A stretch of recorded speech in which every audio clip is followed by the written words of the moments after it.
ETF index mutual funds నేర్చుకుని stock మార్కెట్లో రాణించాలనుకుంటున్నారా? వెంటనే ఈ నెంబర్కి కాల్ చేయండి.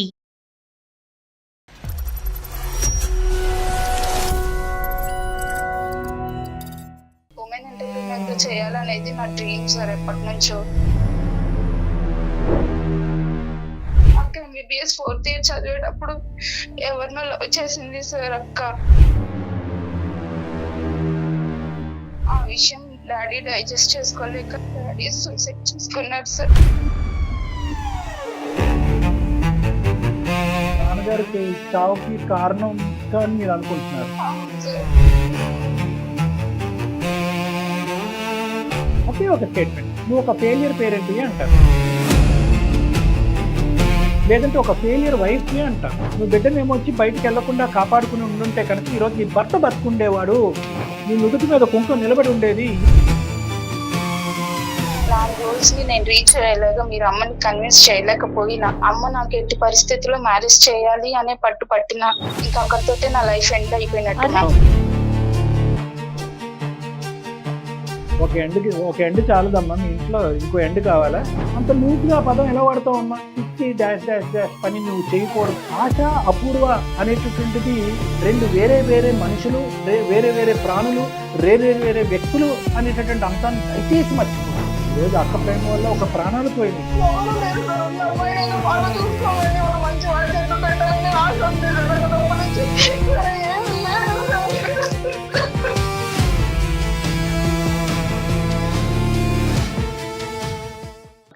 నమస్తే డాక్టర్ గారు. నమస్తే జయ. అపూర్వ అనే ఒక అమ్మాయి మనకి మెయిల్ చేసిందండి. తన కెరీర్లో తను ముందుకు వెళ్ళాలనుకుంటోంది. తను చాలా చాలా సాధించాలి, తను సాధించడంతో పాటు నలుగురికి సేవ చేయాలి, ఈ దృక్పథంతో ముందుకు వెళ్ళాలనుకుంటోంది. కానీ కుటుంబ సభ్యుల సహకారం ఏమాత్రం లేదు. ముఖ్యంగా తల్లి కావచ్చు, మిగతా ఫ్యామిలీ మెంబర్స్ ఎట్టి పరిస్థితుల్లో నువ్వు ఇక్కడితో పులి స్టాప్ పెట్టేసే అంటున్నారట. అయ్యో, విచిత్రంగా ఉంది. చాలా విచిత్రంగా అనిపించింది మెయిల్. సో మీ ముందు పెడదాం అనిపించింది. తన నెంబర్ కూడా పంపించింది డాక్టర్ గారు, కాల్ చేస్తానండి.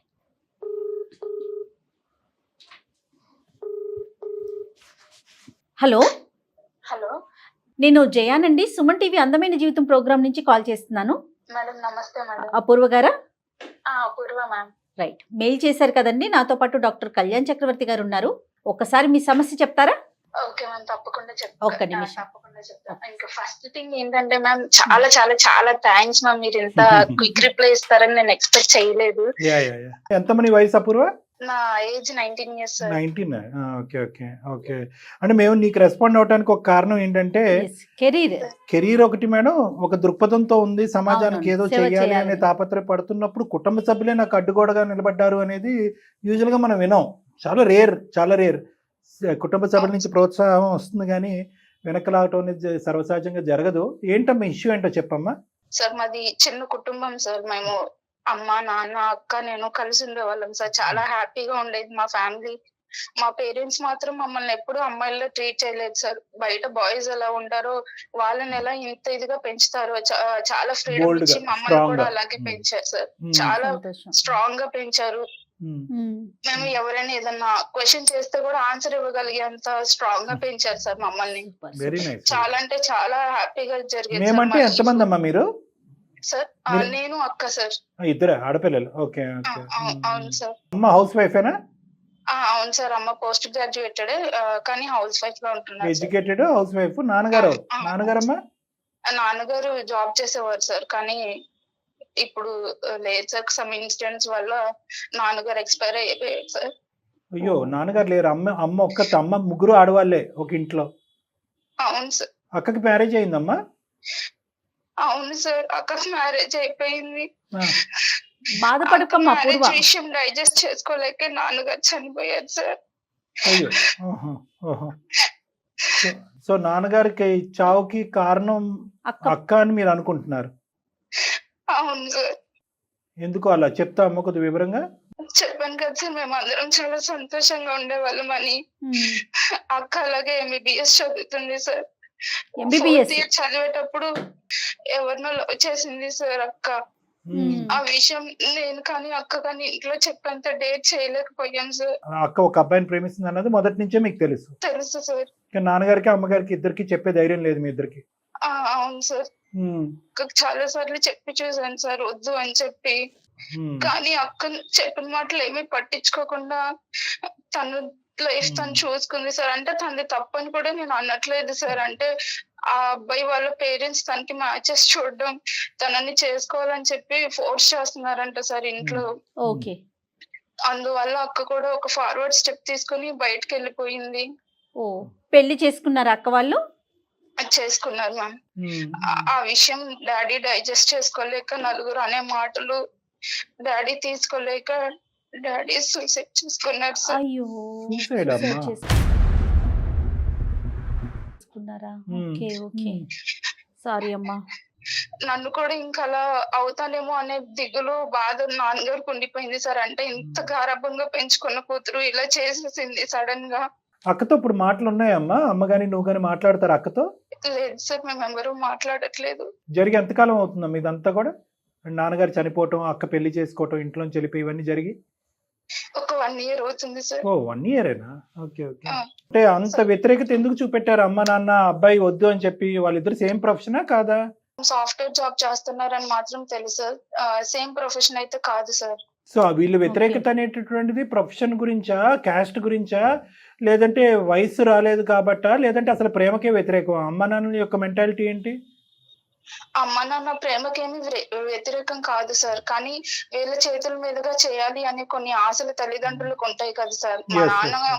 మా నాన్నగారు కానీ అమ్మగారు కానీ మమ్మల్ని పెంచిన విధానం క్వైట్ డిఫరెంట్ సార్. అందరు పేరెంట్స్ లాగా కాకుండా ఫుల్ ఫ్రీడమ్ ఇచ్చేసి చాలా బాగా పెంచారు సార్. నలుగురిలో అబ్బా పలానా పిల్లలు అంటే ఇలా ఉండాలి అన్నంత గొప్పగా పెంచారు సార్. అది ఆ సొసైటీ పరంగా ఇంపాక్ట్ మాత్రం మా నాన్నగారి మీద బాగా పడిపోయింది సార్. నీకు అలాంటిది ఏమి లేదు కదమ్మా? నీకేమి లవ్ నాకు అసలు ప్రేమ? లేదు సార్, నాకు అసలు అలాంటి ఇంటెన్షన్స్ ఏమీ లేవు సార్. అది ఒక క్వశ్చన్ అమ్మా.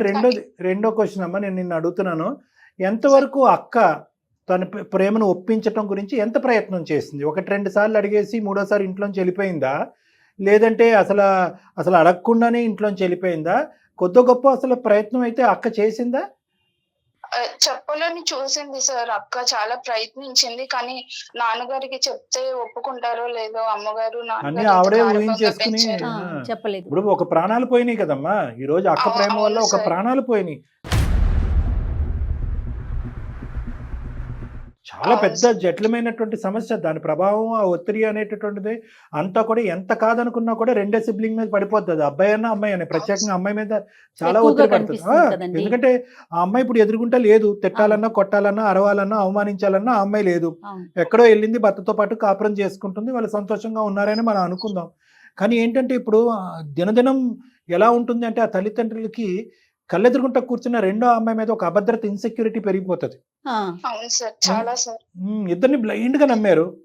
ఒక కన్ను పోయినట్టే, ఇంకో కన్ను ఒకటే ఉంది. ఈ కన్నును కాపాడుకోవాలనేటటువంటి విపరీతమైనటువంటి జాగ్రత్తలు ఎక్కువగా ఉంటాయి డాక్టర్ గారు. అవును సార్, అక్కలా చేసిన దగ్గర నుంచి ఇప్పుడు మీరు అన్నట్లుగానే ఆ ఇంపాక్ట్ నా మీద చాలా పడిపోయింది సార్. నేను ఇప్పుడు డిగ్రీ సెకండ్ ఇయర్ చేస్తున్నాను సార్, ప్లస్ CA కూడా చేస్తున్నాను. నేను ఉమెన్ ఎంటర్ప్రినర్ గా చేయాలనేది నా డ్రీమ్ సార్ ఎప్పటి నుంచో. ఒక మంచి బిజినెస్ ఉమెన్ అవ్వాలని కోరిక. బిజినెస్ ఉమెన్ అవ్వాలనేది నా డ్రీమ్ సార్ ఎప్పటికీ కూడా. Degree second year plus combined CA చేస్తామా? అవును సార్, అవును సార్, చార్టెడ్ అవును sir. Accountant. Okay, so nice, so అవును నైస్. సార్.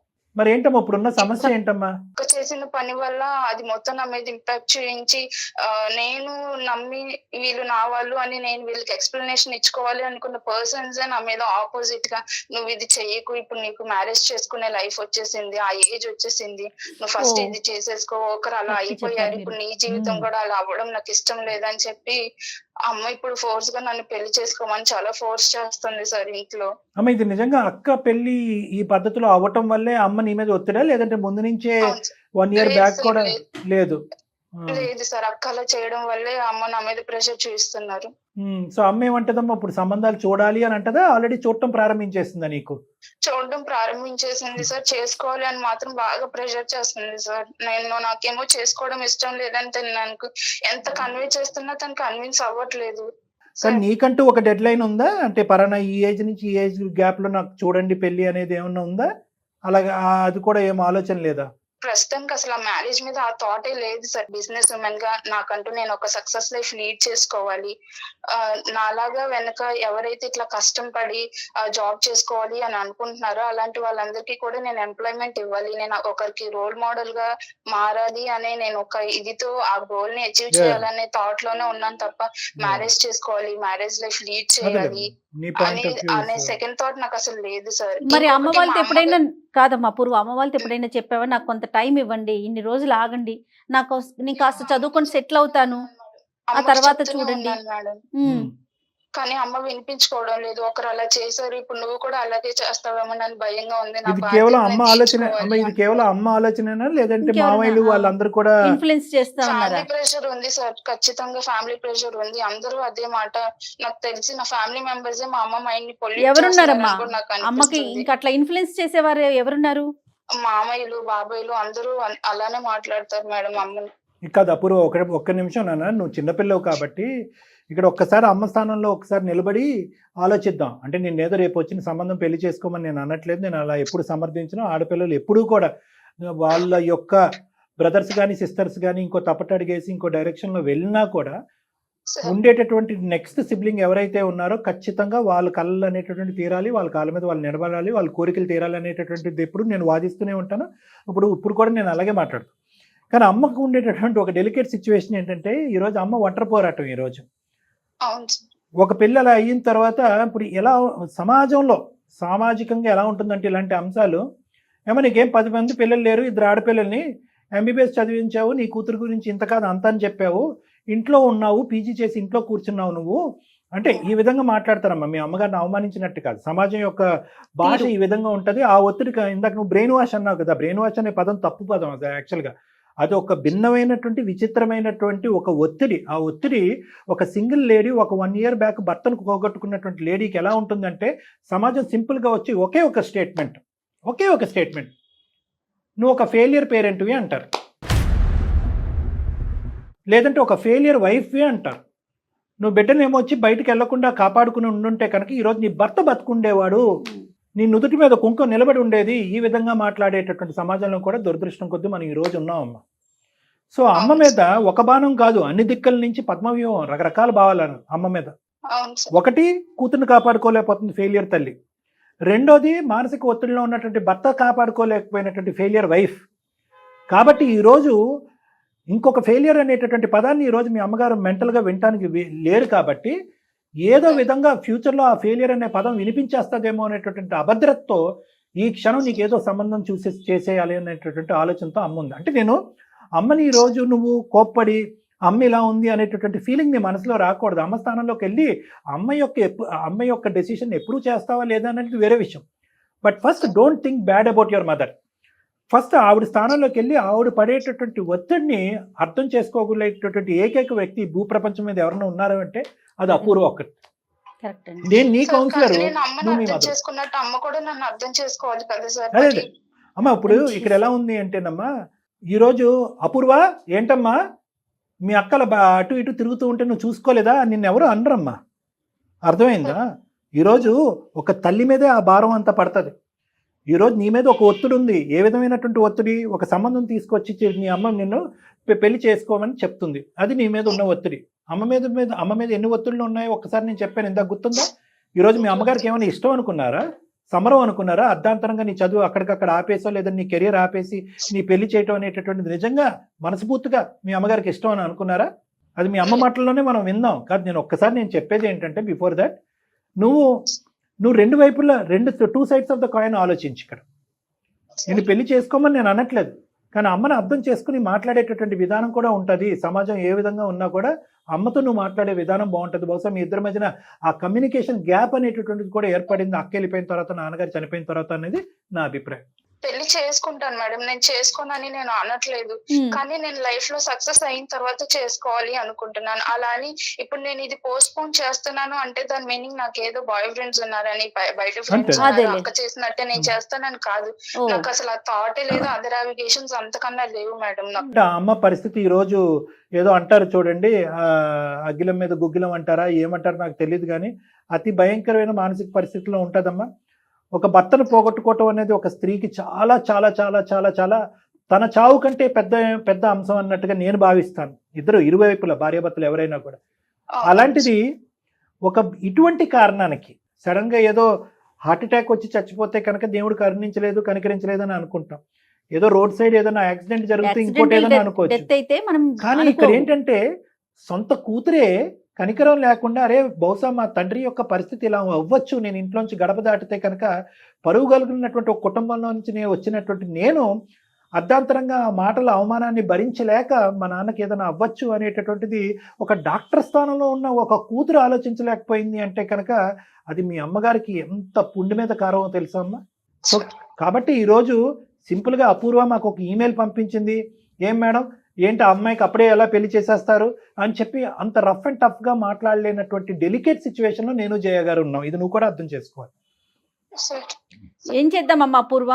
మేడం మీరు మమ్మీతో మాట్లాడుతా ఉన్నారు, నేను దానికి ఓకే మీరు మాట్లాడండి, కానీ మాట్లాడే ముందు ఒక చిన్న మాట మ్యామ్. చెప్పమ్మా.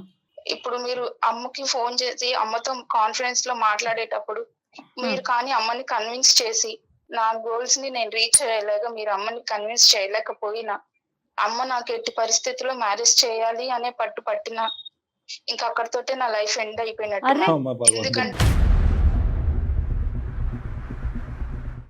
నేను మ్యారేజ్ ఒక ఎండ్ చాలదమ్మా, మీ ఇంట్లో ఇంకో ఎండ్ కావాలా? ఆ తల్లి ప్రాణాలతో ఉండొద్దమ్మా.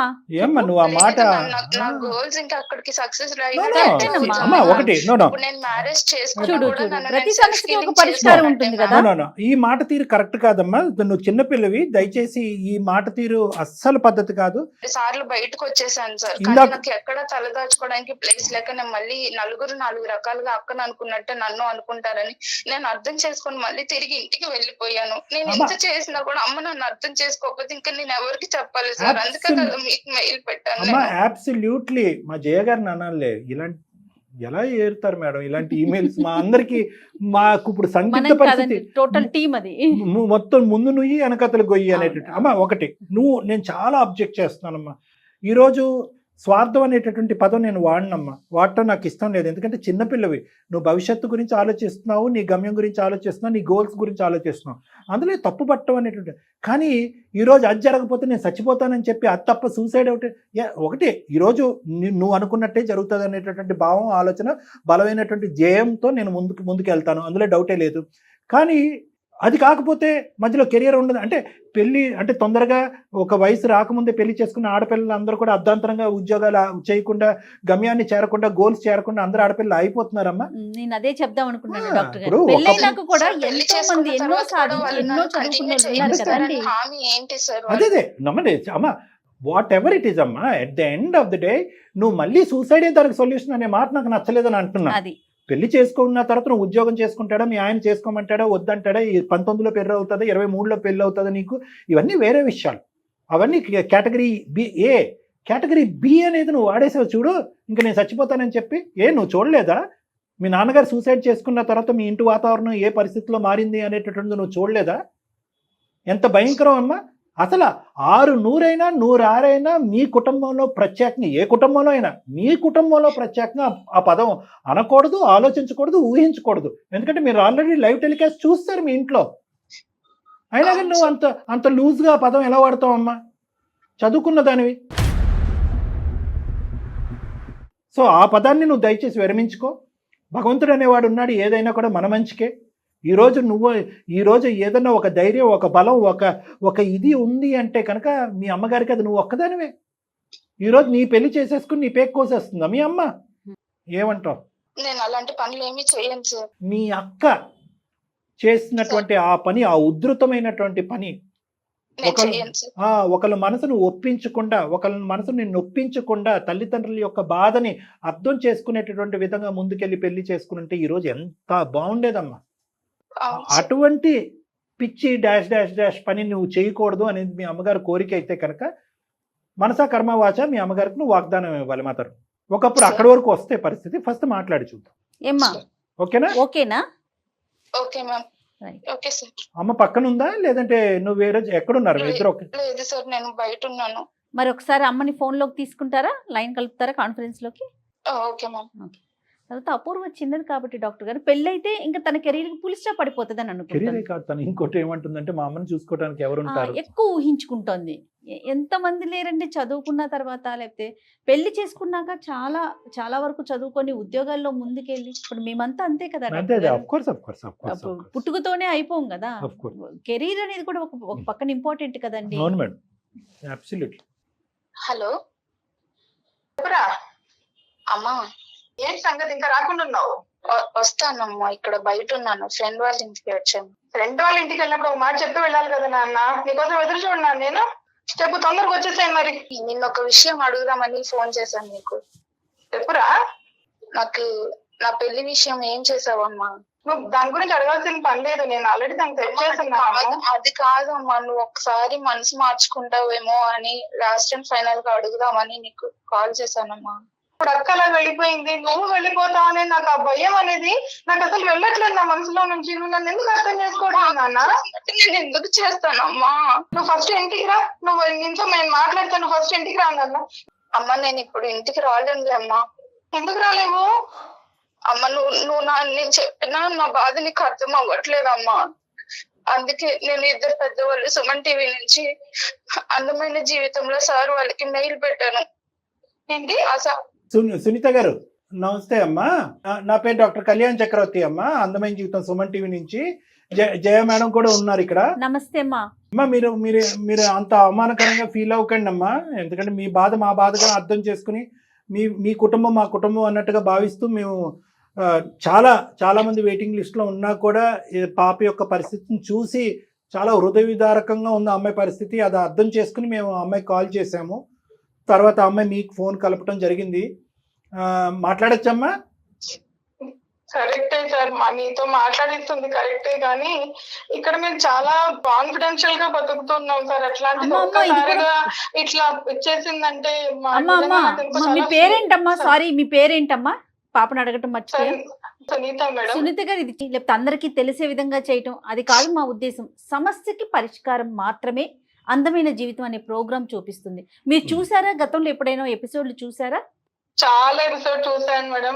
మా సమస్య ఇంతవరకు వచ్చిందంటే నిజంగా మేము కరెక్ట్ చేసుకోవాలా, మా దగ్గరకు వచ్చే సునీత గారు మా దగ్గరకు వచ్చే జస్ట్ ఇది ప్రస్తావన అవసరం లేదు, కానీ నేను చెప్తున్నాను, మా దగ్గరకు వచ్చేటటువంటి వాళ్ళు అందరూ కూడా మాది మీ వరకు వస్తుందని మేము అనుకోలేదండి అని అనుకుంటూనే ప్రతి కార్యక్రమం మేము మొదలు పెడతా ఉంటాం. ఈ ఇంటింటి రామాయణం అమ్మ, ఏ ఇంట్లో ఆ గొడవ అనేటటువంటి జరుగుతూ ఉంటది. ఎవరికి వాళ్ళు మేము అతీతంగా మా ఇంట్లోనే రిజాల్వ్ చేసేసుకుంటాం అనేటటువంటి సెల్ఫ్ కాన్ఫిడెన్స్ ఇంట్లో ఉన్న పెద్దవాళ్ళకి ఉంటది, పిల్లలకి ఉంటది. కానీ కొన్ని సందర్భాలు సమయాల్లో ఇప్పుడు మీరు మాత్రం ఇది ఊహించినటువంటి పరిస్థితిలా చెప్పండి. ఇంత సోషల్ మీడియాలో తీసుకొచ్చేసిందంటే నాకు నిజంగా ఎందుకో చాలా అయ్యో, అట్లా భావించొద్దమ్మా. మీ పరువు తీసేటటువంటి పని ఏది మేము అందమైన జీవితం ద్వారా చేయటము, ఎవరిదన్నా పరువు పోకుండా కాపాడుతాము, ప్రాణాలని బంధాలని కాపాడేటటువంటి ప్రయత్నం అమ్మ మాది. మీరు మీలాంటి వాళ్ళు, మీరు మా ఫ్యాన్స్ అని మేము అనుకుంటున్నాం, అంటే రెగ్యులర్ గా మా ప్రోగ్రామ్ చూసారు, మీలాంటి వాళ్ళన్నా అర్థం చేసుకుని ప్రోత్సహించాలమ్మా ప్లీజ్. మీరు ఇంకో విధంగా అనుకోకండి. కానీ పాప ఏమందంటే మీ దగ్గర ఆఖరి ప్రయత్నం అనే ఒక మాట అంది. మా దగ్గర కూడా ఏమంది అంటే నాకు దిక్కుతోచినటువంటి పరిస్థితిలో నేను ఏం చేసుకుంటానో అనే పదాన్ని కూడా మా దగ్గర అంది. మా పాప మాట అన్నింది అనగానే నాకు ఎందుకో చాలా భయం. అసలు అమ్మాయి ఏ స్థితిలో ఉందనేది అర్థం కావట్లేదు అసలు మాకు. తను బానే ఉందమ్మా. కానీ వాస్తవానికి ఏంటంటేనమ్మా, మనలో మన మాట చెప్పుకుందాము. ఇదేంటంటే కేవలం ఒక తల్లి కూతురు 4 గోడల మధ్యన తర్జన భర్జన గురయ్యేటటువంటి ఒక అంశము. నిజంగా ఆ మాటని మీరు నేను అందరూ కూడా చాలా బలంగా బల్లగుద్ది ఖండించినా కూడా, ఏది సూసైడ్ అని కానీ ఆఖరి అనేటటువంటి పదాన్ని కానీ, వాస్తవానికి ఆ అమ్మాయికి ఇప్పుడు ముందు నువ్వు వెనకాతల గొయ్యిలాగా ఉండేటటువంటి పరిస్థితి. ఆ అమ్మాయి ఏమైనా తప్పు చేసిందంటే ఏం చేయలేదు, తప్పు చేయలేదు. ఏదైనా తప్పు ఉంది అంటే కనుక తన 19 సంవత్సరాల వయసే ఒక తప్పేమో అని నాకు అనిపిస్తుంది ఈరోజు. 19 సంవత్సరాల వయసు తప్పు, చేయని తప్పుకి అక్కేమొచ్చి వెళ్ళిపోయి ఒక పని చేయటం, ఆ భారాన్ని భరించలేక తండ్రి గారు ప్రాణాలు తీసుకోవటం. అంటే ఈ అమ్మాయి ఏ విధంగా ఏ తప్పు చేసింది కాబట్టి ఈరోజు మనం పెళ్లి చూపులు కానీ పెళ్లి సందడి కానీ పెళ్లి వరకు తీసుకెళ్లే ప్రయత్నం మనం చేస్తున్నాం అనేటటువంటి దిక్కుతోచినటువంటి చిన్న పిల్లమ్మ అమ్మాయి. ఆ భారమైన గుండెతో మా దగ్గరకు వచ్చింది అమ్మ. ఖచ్చితంగా నేను దీనికి అగ్రి అవుతాను సార్, లేదని చెప్పను. కానీ ఎందుకంటే మా వారు చాలా కష్టపడి తన కాళ్ళ మీద తను నిలబడి మంచి జాబ్ చేసుకొని ఒక మంచి 100%. బిజినెస్ చేసి పిల్లల్ని ఇద్దరిని చాలా అపురూపంగా పెంచుకున్నాం సార్, చాలా 100%. ఇష్టంగా పెంచుకున్నాము. మా ఫ్యామిలీలో అందరికి మగపిల్ల వాళ్ళే, మాకు మాత్రమే 2 ఆడపిల్లలు పుట్టారు. ఆ 2 ఆడపిల్లల్ని చాలా అంటే చాలా సున్నితంగా పెంచుకున్నాం, చదివించాము. అంత చదివించిన అమ్మాయి మా కళ్ళ ముందర మాతో బాగా ఉంటూ మాకు తెప్ప పెట్టకుండా పెళ్లి చేసుకొని వెళ్ళిపోతే అది దిగమింగుకోవడానికి, దాన్ని డైజెస్ట్ చేసుకోవడానికి మాకు అసలు చాలా టైం పట్టింది సార్. యాక్చువల్ గా ఆ బాధ అనేది మా దగ్గర నుంచి అసలు వెళ్ళట్లేదు. ఇది ఇంకా మేము తేరుకోక ముందుకే మా వారు కాలం చేశారు. ఇప్పుడు నేను ఏదైనా యాక్సెప్ట్ చేయాలి? మా వారు లేరనే దాన్ని యాక్సెప్ట్ చేయాలా, లేకపోతే అమ్మాయి వెళ్ళిపోయిందని ఇలా ఉండాలా, లేకపోతే ఉన్న అమ్మాయిని ఎలా దాని లైఫ్ ఎలా సరిదిద్దాలనేది ఉండాలి సార్. నాకు ఆ బాధలనే ఉంటాయి కదండి. మాకంటే వేరే దిక్కు ఎవరూ లేరు సార్. ఉన్న అమ్మాయినైనా బాగా చూసుకోవాలని, ఒక మంచి వాడి చేతులు పెట్టాలని ఆశ ఉంది సార్. అంత తప్ప నుంచి వేరే ఏమీ లేదు సార్. మా అన్న ప్రామిస్ చేస్తున్నాను. ఈ ప్రామిస్ లో అవన్నీ మీ అక్క దగ్గర చాలా చూసాను నాన్న. ఆ ఆశ అనేది లేకుండా పోయింది నాకు. అందుకనే నీకు ఎవరినో చూసి పెళ్లి చేశానని. నా బాధను నన్ను తీర్చుకొని మీరు మీ బాధను చెప్పుకునేటటువంటి క్రమంలో మీరు మాట్లాడేటటువంటి మాటలు, మీ యొక్క వేదన ఎక్కడ కూడా మేము మధ్యలో బ్రేక్ వేయలేమమ్మా. ఎందుకంటే కనుక ఏదో సడన్ గా ఏదో శాపము ఏదో తగిలినట్టుగా ఒక కుటుంబం మీద ఈ విధంగా విరుచుకుపడేటటువంటి పరిస్థితి ఏమైంది అనేది ఎవరికీ అర్థం కానటువంటి పరిస్థితి. ఇంకా కూడా మీరు సంవత్సరం అయింది, ఇంకా ఆ బాధలోంచి తేరుకోలేదు. ఎందుకు ఇలా జరిగింది అనేటటువంటి 1,00,000 ప్రశ్నలు. సమాజం ఎందుకు ఇలా అయిందని మిమ్మల్ని అడుగుతూ ఉంటే కనుక ఆ అమ్మాయి ఎందుకు అలా అయిపోయిందని అడుగుతూ ఉంటారు. మీ భర్త ఎందుకు చనిపోయాడని అంటారు. ఇలాంటి దిక్కుతోచినటువంటి ప్రశ్నలు అన్నిటికీ సమాధానం చెప్పలేక మీది ఎంత భయంకరమైన పరిస్థితి అనేటటువంటి ప్రతి అంశాన్ని మేము ఊహించగలం, ఆలోచించగలం, ఫీల్ అవ్వగలం. నేను కానీ జయ మేడం కానీ. కానీ ఈ కన్ఫ్యూజన్లో, ఈ డిప్రెషన్లో, ఈ బాధలో ఆశ, అపూర్వ అనేటటువంటిది 2 వేరే వేరే మనుషులు, వేరే వేరే ప్రాణులు, వేరే వేరే వ్యక్తులు అనేటటువంటి అంశాన్ని దయచేసి మర్చిపోకండి. ఎందుకంటే మీరు మాట్లాడేటటువంటి ప్రతి మాటలో నువ్వు కూడా అలాగే ప్రామిస్ చేసి వెళ్ళిపోతే, నువ్వు ఈ రోజు కరెక్టే మాట్లాడుతున్నావు, రేపొద్దు నువ్వు అలా వెళ్ళిపోతే మీ అక్క కూడా ఇలాగే మాట్లాడింది, మీ అక్క కూడా ఇలాగే వాగ్దానం చేసింది అని చెప్పి ఇంకా ప్రతి అంశంలోని ఆశాని కూడా అపూర్వ కళ్ళల్లో ఆశానే చూస్తూ ఉంటే కనుక మీరు ప్రస్తుతం ఇప్పుడున్న పరిస్థితిలో మీకు అపూర్వానే ఇంకో ఆడపిల్ల ఉందని మర్చిపోయారేమో అని అనిపిస్తుంది. ఇంకా ఆశకు సంబంధించిన ఆ ట్రామాలోనే మీరు ఉండిపోయారేమో అని నాకు అనిపిస్తుంది. అంటే ఇక్కడ బాగా ఒక్క విషయం అర్థం చేసుకోండి సార్. నేను ఏం చెప్తున్నానంటే ఇంకా వేరే సపోర్ట్ ఏది లేదు. ఉన్న ఒక్క ఆడపిల్ల. ఎందుకంటే నా తల్లిదండ్రుల దగ్గర నుంచి నాకు ఎటువంటి సపోర్ట్ లేదు. మా వారు ఎంతో కష్టపడి ఒక బిజినెస్ రన్ చేశారు. ఇప్పుడు దాన్ని ఆల్ ఆఫ్ సడన్ స్టాప్ చేశాము. అందుకనే అమ్మాయి ఇంటి నుంచి బయటికి వెళ్ళిపోయి ఏదో జాబ్ చేసుకుంటూ నన్ను చూసుకుంటుంది. ఏదో కాస్త కూస్తూ కొంచెం ఆస్తులు ఉన్నాయి. ఉన్న ఆస్తులు ఆ అమ్మాయికి ఏదో ఒక సంబంధం చూసి పెళ్లి చేసేసాలని సార్ నా బాధ్యత. ఎందుకంటే ఈ లోలో ఉన్నప్పుడు నాకు ఈ డిప్రెషన్ అనేది ఇంకా ఎక్కువ అయిపోతుంది సార్. అమ్మాయి అలా ఉంటే ఇప్పుడు ఆల్రెడీ ఇంత భయంకరమైన పరిస్థితిలో మీరు ఉన్నాను అంటున్నారు. మీరేమనుకుంటున్నారంటే పెళ్లి చేసేస్తే కనుక ఇంకా అక్కడతో ఒక సబ్జెక్ట్ అయిపోతుంది. ఈ అమ్మాయి ఇప్పుడు పెళ్లి అనేటటువంటిది 2 ప్రాణాలు 2 మనుషుల మధ్య ఉండేటటువంటి ఒక బంధం అమ్మ. మీకు అర్థం కానటువంటిది ఏంటంటే ఇలా తూతూ మంత్రంగా ఒక ఆలోచనతో ఉండి ఇంత వ్యతిరేకంగా ఉండేటటువంటి ఒక ఆడపిల్లని బలవంతంగా తీసుకెళ్లి పెళ్లిపేటల మీద తలొంచి 3 ముళ్ళు కట్టినంత మాత్రాన కాపురాలు సంసారాలు చేసేసి జీవితకాలం అంతా కూడా సంతోషంగా ఉంటుంది అని గ్యారంటీ ఏంటమ్మా? ఒక ఆడపిల్లకి ఏంటంటే ఒక వయసు వచ్చిన తర్వాత ఆడపిల్లకి కానీ అబ్బాయికి కానీ నేను కెరియర్ పరంగా ఈ విధంగా సెటిల్ అవ్వాలి, నా కోరికలు, నా ఆశలు, నా స్నేహితులు, నా హాబీస్, నా ఇంట్రెస్ట్ ఇదంతా కూడా ఆ యవ్వనం కదమ్మా, ఆ యువతరం. ఆ టైంలో ఈ కోరికలన్నీ తీరిన తర్వాత పలానా టైం ఫ్రేమ్లో పెళ్లి చేసుకోవాలి అనేటటువంటి ఒక ఐడియా ఉంటుంది కదా వాళ్ళ బ్రెయిన్ లో. మీ మాటనే తీసుకుంటా నేను. మీరు ఇప్పుడు యవ్వనం అది ఇది అంటున్నారు కదా, ఈ యవ్వనంలోనే రాంగ్ స్టెప్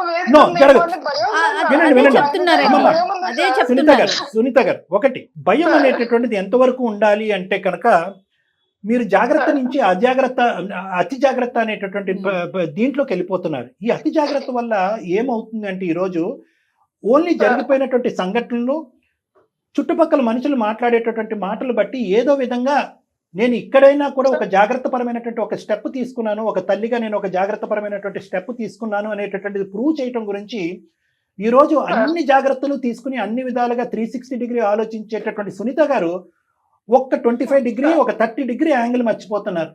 అదేంటంటే అపూర్వ అనేటటువంటి అమ్మాయికి ఒక మనసు ఉంటుంది, ఆ మనసులో ఒక ఆలోచన ఉంటుంది, ఆలోచనలో ఒక కోరిక ఉంటుంది, ఒక వయసులో పెళ్లి చేసుకుందాం అని చెప్పి ఈ అమ్మాయి ఒకప్పుడు ఊహించుకుని ఉంటుంది అనేటటువంటి యాంగిల్ తప్ప మిగతావన్నీ మీరు కవర్ చేసేసారు. తెలిసిన సంబంధమే చేస్తానంటున్నాను అలా సార్. కాదమ్మా, తెలిసిన సంబంధం. మేడం మీకు వయసు ఉంది, ఆలోచన ఉంది, లోకజ్ఞానం ఉంది, కానీ నాకేంటంటే ఇలాంటి కేసుల్లో అపారమైనటువంటి అనుభవం ఉంది కాబట్టి నేను చెప్తున్నాను. చాలా చాలా చాలా చాలా నా క్లినిక్ లో ఒక వారానికి ఒక 4-5 కేసులు వచ్చేటటువంటి సందర్భాన్ని ఈ రోజు మనం మాట్లాడుతున్నాం కాబట్టి నేను ఇంత కాన్ఫిడెంట్ గా మాట్లాడుతున్నాను మేడం. ఓకే. సమాజంలో ఉండేటటువంటి ఆ అఘాయిత్యాలు, అకృత్యాలు, ప్రేమలు, ఆ ప్రేమల వెనకట్లు జరిగేటటువంటి అరాచకాలు గురించి భయపడుతూ తల్లిగారు ముందు జాగ్రత్త చర్యగా ఆ విధంగా ఆలోచిస్తారు. ఎగ్జాంపుల్ ఆవిడ చూశారు కాబట్టి ఒక ఆ చూడటమే కాకుండా దాని ప్రతిఫలంగా ఒక ప్రాణం పోయింది కాబట్టి ఆవిడ బాధ మామూలు బాధ కాదు. కానీ ఇక్కడ ఏంటంటే అన్నిటికంటే ముఖ్యమైనటువంటి అంశం ఏంటంటే ఎక్కడైనా ప్రపంచంలో ఎక్కడైనా పెళ్లికి కావలసినటువంటి ప్రధానమైనటువంటి సూత్రం అంశం ఏదన్నా ఉంది అంటే మెంటల్ ప్రిపరేషన్. నేను ఈ పెళ్లి చేసుకోబోతున్నాను, పలానా టైంలో చేసుకోబోతున్నాను, పలానా వ్యక్తితో చేసుకోబోతున్నాను అనేటటువంటిది కొంతవరకైనా ప్రిపరేషన్. అందుగురించి ఇందాక ఆవిడకి ఒక ఎదురు ప్రశ్న వేసాను సునీత గారికి. ఒకప్పుడు ఈ 2 సంఘటనలు జరగకపోతే కనుక కల్లో అయినా ఒక 19 సంవత్సరాలు అపూర్వకి మీరు పెళ్లి చేయాలని అనుకుని ఉండేవారా? ఎందుకు చేస్తారు? లేదండి, ఇప్పుడు ఒక 2 years బ్యాక్ రివర్స్ చేసుకుని మనం సునీత గారు ఒకప్పుడు ఎక్కడన్నా రోడ్డు మీద కానీ ఎక్కడన్నా ఒక రెస్టారెంట్లో కానీ మీకు కానీ నాకు కానీ పరిచయం ఉంటే కనుక మనం తెలిసినటువంటి వ్యక్తిగా సునీత గారు, ఏం సునీత గారు అపూర్వ గారికి ఎప్పుడు పెళ్లి చేద్దాం అనుకుంటున్నారంటే కనుక అవునండి, లేదా అప్పుడేంటండి చిన్నపిల్ల, అప్పుడే పెళ్ళి ఏంటండి, 26, 27 రావాలి, తన కాళ్ళ మీద తను నిలబడాలి, మా అమ్మాయిని ఒక అబ్బాయిలాగా నేను పెంచాను, తన కాళ్ళ మీద తను నిలబడేటట్టు ఒక సమాజానికి ఉపయోగపడేటటువంటి వ్యక్తిగా పెంచాను అనేటటువంటి వాదన సునీత గారు అప్పుడు వినిపించుండేవారు కదా? డెఫినెట్ గా డాక్టర్ గారు. వాస్తవానికి మనసు పూర్తిగా ఆవిడ కూడా, నేను బల్లగుద్ది చెప్తాను, ఆవిడ కూడా ఈ క్షణం 19 సంవత్సరాల ఆడపిల్లలకి ఆ అమ్మాయి కోరికల తర్వాతే తన జీవితం అనుకునేటటువంటి ఈవిడ పెళ్లి చేయడానికి కూడా ఆవిడ రెడీగా లేదు. కేవలం సునీత గారు, డాక్టర్ గారి మాటలతో మీరు ఏకీభవిస్తారా? ఇక్కడ ప్రపంచం అలా లేదు, బయట ప్రపంచం అలా లేదు. ఇప్పుడు ఇక్కడ ఎంత హద్దులో ఉంటే ఎంత ఉన్నా కూడా అమ్మాయిల జీవితం అనేది ఒక నీటి గుడగలాగా అయిపోయింది. ఆ భయం అనేది నాలో వెళ్ళట్లేదు, కానీ మా అపూర్వ మీద నాకు నమ్మకం ఉంది సార్. ఎందుకంటే ఆల్రెడీ సెన్సిటివ్ గా డిప్రెస్డ్ గా ఉన్నటువంటి మీ బ్రెయిన్ లో నింపేయటం వల్ల ఎందుకు వచ్చిందిరా బాబు, కీడెంచి మేలంచమన్నారు కదా, ఆ అమ్మాయికి చేయనటువంటి పుణ్య కార్యక్రమం నేనేదో ముందొస్తూనే ఈ అమ్మాయికి చేసేస్తే ఒక గొడవ వదిలిపోద్దు కదా అనేటటువంటి ఆలోచనతోనే మీరున్నారు. ఒకే ఒక పాయింట్ సునీత గారు, నేను ఒకే ఒక పాయింట్ చెప్తాను. మీరు అన్నారు ఇందాక, మీతో పాటు ఏకీభవిస్తున్నాను సార్, నాకు కూడా నా కూతురి యొక్క ఆంటర్ప్రెన్యూర్ అవ్వాలనో, లేదంటే ఒక బిజినెస్ మ్యాగ్నెట్ అవ్వాలనో, లేదా బిజినెస్ ఉమెన్ అవ్వాలనే కోరిక నాకు కూడా ఉంది అని చెప్పి, ఇక్కడ ఏంటంటే కేవలం నా ఉద్దేశం ఒకటేనమ్మా, కేవలం ఈ పెళ్లి అనేటటువంటి అభద్రతతో కూడినటువంటి సమాజం అంటే భయపడి, ప్రేమ అంటే భయపడి, ఇంకొక విచ్ఛిన్నమైనటువంటి ఒక శక్తి ఏదన్నా మీ కూతుర్ని తన్నుకుని వెళ్ళిపోతుందేమో అనేటటువంటి భయంతో ఈరోజు కొన్ని కళల్ని చంపేస్తున్నారు మీరు. కేవలం మీ అమ్మాయి కళలే కాదు, మీ కళలను కూడా చంపేసుకుంటున్నారు. మీ అమ్మాయిని ఏ స్థాయిలో ఏ స్థానంలో ఉండాలని మీరు ఊహించుకున్నారు. అంటే పెళ్ళి అవుతే కనుక ఇవేం జరగవా సార్ అంటే కనుక పెళ్ళి అవుతాయో లేదనేది కాదు. మీ అమ్మాయి మొదటి నుంచి ఎప్పుడు కూడా ఏమనుకుంది అంటే కనుక, అపూర్వ ఏమనుకుందంటే అన్ని ABCD అన్ని నరుక్కుంటూ పోవాలి, ఆ పినకల మీద ఉన్నప్పుడే అబ్బాయిలు క్యూ కట్టాలి నన్ను పెళ్లి చేసుకోవటానికి అనుకునేటటువంటి ఊహలో ఎదిగినటువంటి ఆడపిల్ల గురించి మనం మాట్లాడుకుంటున్నాం. ఇలా తూతూ మంత్రంగా మధ్యస్థు చదువులో అర్ధాంతరంగా అక్క వెళ్ళిపోయింది కాబట్టి దిక్కుతోచినటువంటి పరిస్థితుల్లో చెల్లికి కూడా తొందరపడి పెళ్లి చేసేసేటటువంటి కార్యక్రమాన్ని మీ కూతురు కల్లో కూడా ఊహించుకోలేదని దయచేసి మీరు అర్థం చేసుకోండి. నేను ఇప్పటికీ ఒక్కటే మాట చెప్తున్నాను, నేను లైఫ్ లో సక్సెస్ అవ్వాలమ్మా, ఈ పెళ్లి అది నాకు ఇప్పుడు వద్దమ్మా, ప్లీజ్ నువ్వైతే ఇంటికి రా. ఇవన్నీ చూసినటువంటి అపూర్వ ఈరోజు ఎందుకు చేస్తాడమ్మా ఇలాంటి పని? ఒకప్పుడు తనకి ఎవరన్నా నచ్చినా కూడా అమ్మా అని చెప్పి నీ దగ్గరకు వచ్చి మర్యాదగా చెప్తుంది. ఇక్కడ జరిగినటువంటి ప్రతి సంఘటన, ప్రతి పరిణామం, ప్రతి అంశం ఆ అమ్మాయికి లోతైనటువంటి బీజంలాగా నాటికిపోయిందమ్మా. ఈరోజు పొరపాటున కల్లో కూడా మీ ఆడపిల్ల మీరు ఇచ్చేటటువంటి గ్యారంటీ కంటే మేము ఇస్తున్నాం గ్యారంటీ, ఈ అమ్మాయి ఎప్పుడూ కూడా అటువంటి తప్పుడు పని చేయదు. కాబట్టి ఆ ధైర్యంతో ఈ అమ్మాయి కోరికలు కళలు నిండేటటువంటి విధంగా మీరు ప్రోత్సహిస్తూ ముందుకు తీసుకెళ్ళండి. ఎల్లకాలం ఇద్దరు హ్యాపీగా తల్లి కూతురులా ఉంటారు. ఓకేనమ్మా? పిల్లల మీద ఉన్న ప్రేమ ఒక్కొక్కసారి భయాందోళన గురి చేస్తుంది సార్. తప్పలేదమ్మా, తప్పే లేదు మేడం, ఎందుకంటే చాలా అల్లారు ముద్దుగా పెంచుకున్నాం, కష్టపడి చదివించుకున్నాము. ఒకసారి ఇలా ఇన్సిడెంట్స్ ఏమైపోతాయి అంటే తర్వాత ఏంటో అనే క్వశ్చన్ వచ్చేస్తుంది madam. At the same time మా పిల్లలు మమ్మల్ని కాకుండా మేము అప్రోచ్ అయ్యారంటే మేము వాళ్ళకి జస్టిఫై చేయలేదేమో అనేది మాకు అనిపిస్తుంది. Thank you sir, thank you madam, thank you madam. Apoorva నువ్వు ఇంటికి వచ్చేయండి నాన్న ఫస్ట్. వచ్చేస్తానమ్మా sir. Okay. Thank you so much. ఎటువంటి కష్టం వచ్చినా ఎటువంటి నష్టం వచ్చినా జీవితం తలకిందులైన ప్రపంచం అంతా నీకు వ్యతిరేకంగా తిరిగినా నువ్వు జీవిత కాలంలో వాడకూడదు, ఊహించుకోవడంది, అనుకోడినటువంటి పదం ఇందాక నువ్వు వాడావు, అది ఎప్పటికీ వాడినని చెప్పు. ఏంట పదం? సారీ సార్, ఇంకెప్పుడు అసలు ఆ suicide అనే మొత్తం word యువతరానికే నేను use కాదు చేయను. సమాజాన్ని అందరికీ కూడా ఇది ఒక మెసేజ్. నేను ఇందాక ఏవైతే కూడా అన్నానో ఎన్ని కోడాలు వచ్చినా కూడా ఆ సూసైడ్ అనేటటువంటిది రాకూడదు. ఓకేనమ్మా. లేదు సార్, డెఫినెట్ గా Right. అసలు యూస్ చేయను వర్డ్. సునీత గారు నమస్తే అండి, ఆరోగ్యం జాగ్రత్త. నమస్తే అమ్మా. Thank you sir. ఇక్కడ అసలు ఎవరి గురించి వీళ్ళు ఇట్లా మాట్లాడారు, వీళ్ళు ఇట్లా అంటున్నారు, వీళ్ళ ఆలోచన తప్పు అని చెప్పలేకపోతున్నారు. అది అబ్సల్యూట్లీ మేడం, ఇలాంటి సిచ్యువేషన్స్ లో అలాగే ఉంటాయి. కానీ కంక్లూజన్ అయితే మాత్రం అటు ఇటు చేయకుండా ఒక సైడ్ అయితే మాత్రం తీసుకెళ్ళాలి మనం. కాబట్టి డెఫినెట్ గా రైట్ డాక్టర్ గారు. Thank you.